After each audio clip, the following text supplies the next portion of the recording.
Then we'll see about pneumonia. So pneumonia is nothing but inflammation of the lung parenchyma.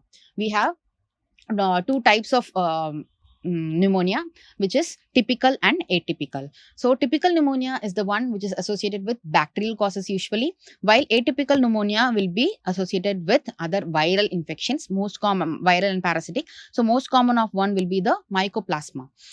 Other causes of atypical pneumonia will be CMV, then respiratory syncytial viruses, influenza, chlamydia, and other viral causes also. So the difference between these two are important. When typical pneumonia, bacterial infection, it will cause purulent sputum production, while viral infection is going to produce a dry cough, dry non-productive cough. While typical pneumonia will be associated with intra-alveolar. So inside the alveolus, you are going to have lots of neutrophilic infiltrate. While in the atypical pneumonia, it is going to be present in the interstitium, that is between the alveoli and the vessel wall, you are going to have the interstitium. So in there, you will get chronic inflammatory infiltrate. So these are the classical features.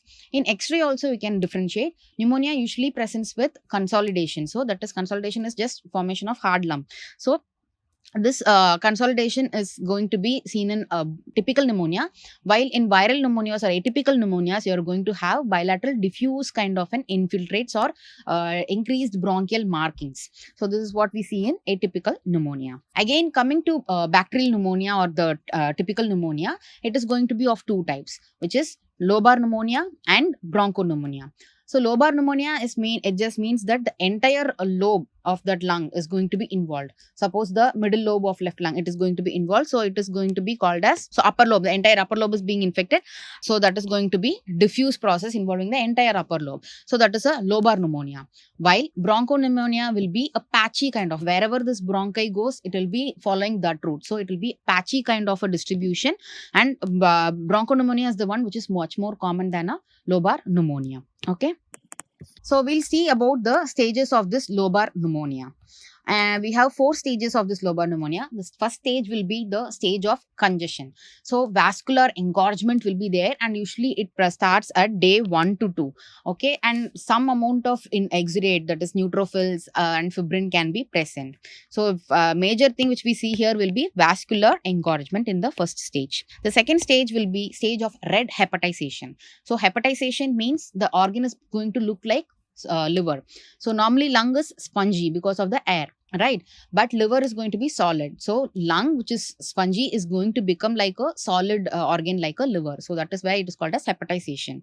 So this stage is called as red hepatization because there is going to be RBCs which are going to be leaked out. So in the previous stage we saw vascular engorgement, right? So RBCs from the vessel will come out, and along with the fibrin and the inflammatory exudate, lots of inflammatory exudate, it is going to produce this red hepatization stage, and it is going to be there on the second and the second to fourth day of the lesion. Then third stage will be stage of gray hepatization.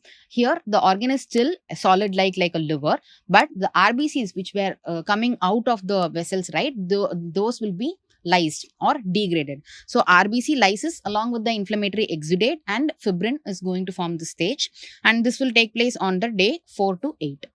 The stage of resolution is the next stage, wherein all of this inflammatory debris, RBCs, fibrin, everything is being cleared by the macrophages, and it is all coming back to normalcy. So that is the stage of resolution, which takes place on the 9th to 10th day. So this is the normal course of the lobar pneumonia. So what are the most important causes of this pneumonia?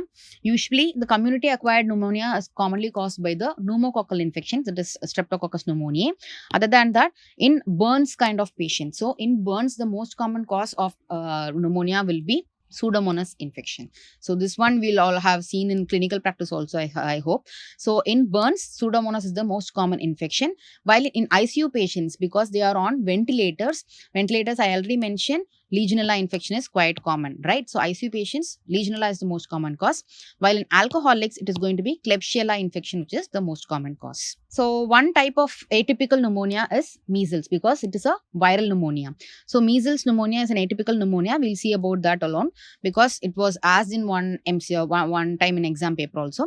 The other name for measles pneumonia is hex pneumonia, and the classical feature which we see in hex pneumonia will be a Warthin-Fingaldi kind of a giant cell.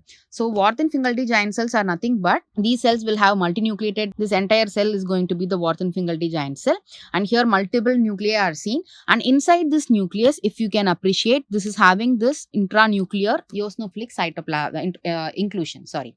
So this Warthin-Fingaldi giant cells are nothing but giant cells which have intranuclear eosinophilic inclusions.